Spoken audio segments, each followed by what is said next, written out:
BCom first year के प्यारे बच्चों, स्वागत है आप सभी का हमारे चैनल इंडियस ओएफटी में।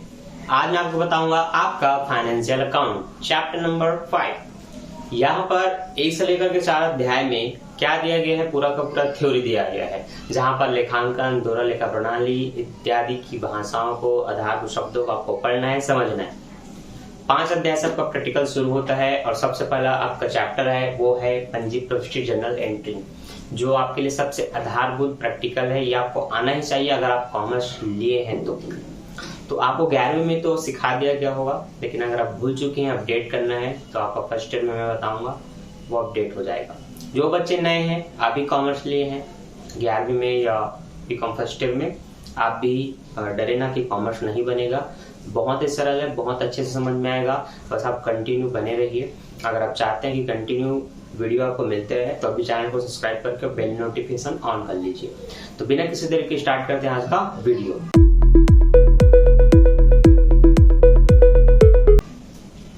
तो सबसे पहला हमारा जो प्रश्न है, क्रियात्मक प्रश्न, उसको मैं हिंदी में भी बनाऊंगा, इंग्लिश में भी बनाऊंगा।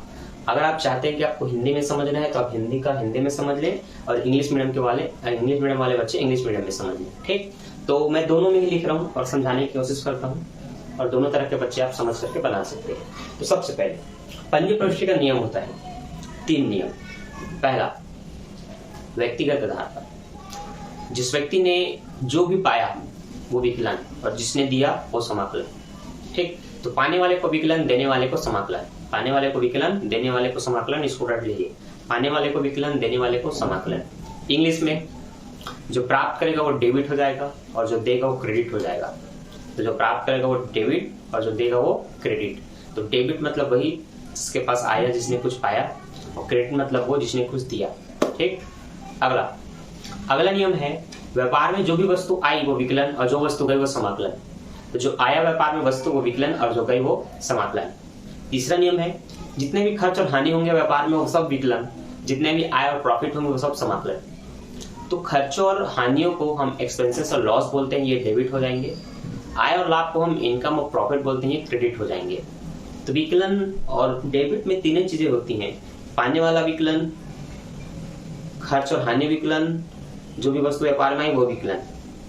समाकलन क्या क्या होगा, देने वाला व्यक्ति समाकलन, जो माल गया, ये जो व्यवसाय से गया वो समाकलन, लाभ और आय समाकलन। ठीक, 3 नियम ध्यान में रखेंगे। अब हम करते हैं हमारा पंजी प्रविष्टि स्टार्ट। इसका कुछ बेसिक एग्जांपल देखिए, मैं आपको बताता हूँ।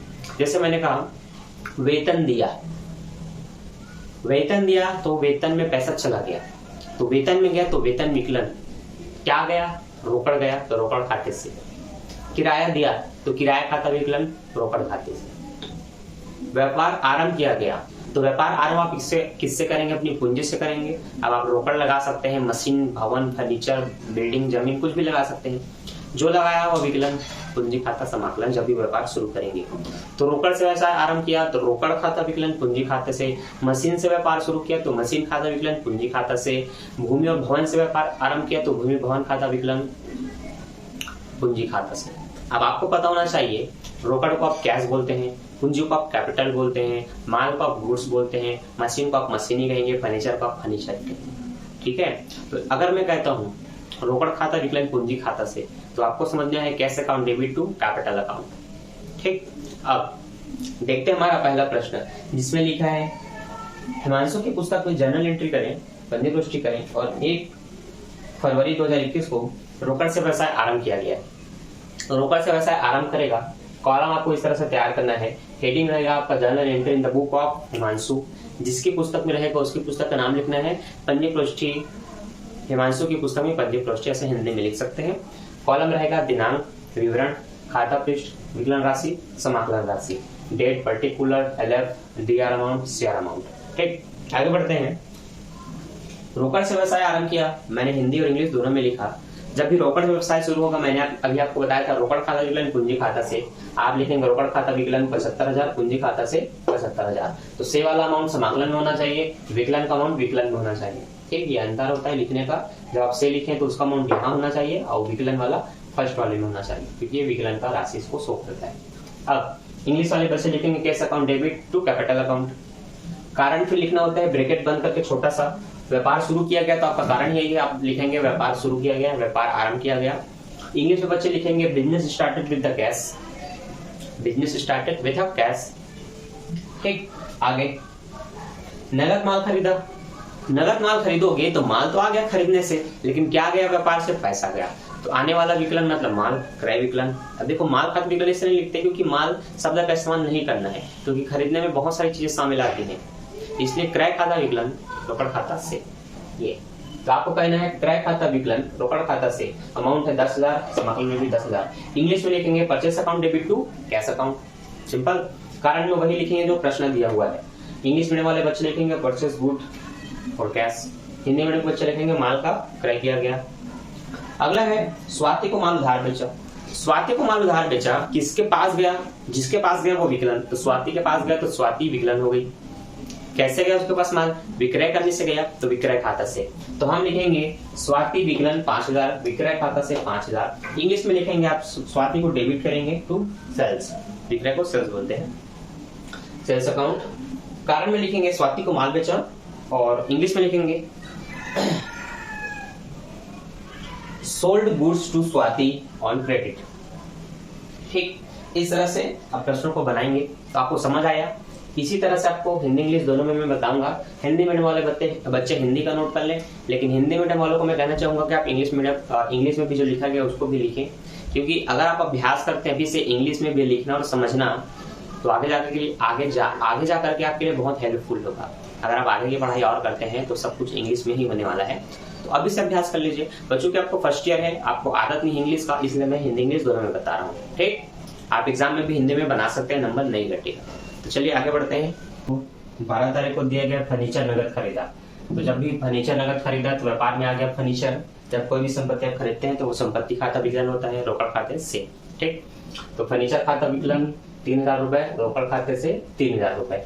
कारण में लिखेंगे फर्नीचर नगद खरीदा। ठीक, इंग्लिश में बच्चे लिख सकते हैं furniture account debit to cash account. ठीक, इसलिए नहीं लिखा, जगह कम पड़ता है और एक ही क्वेश्चन में वीडियो काफी बड़ा हो जाएगा, इसलिए आप नोट करिए, कॉपी निकाल करके बैठिए।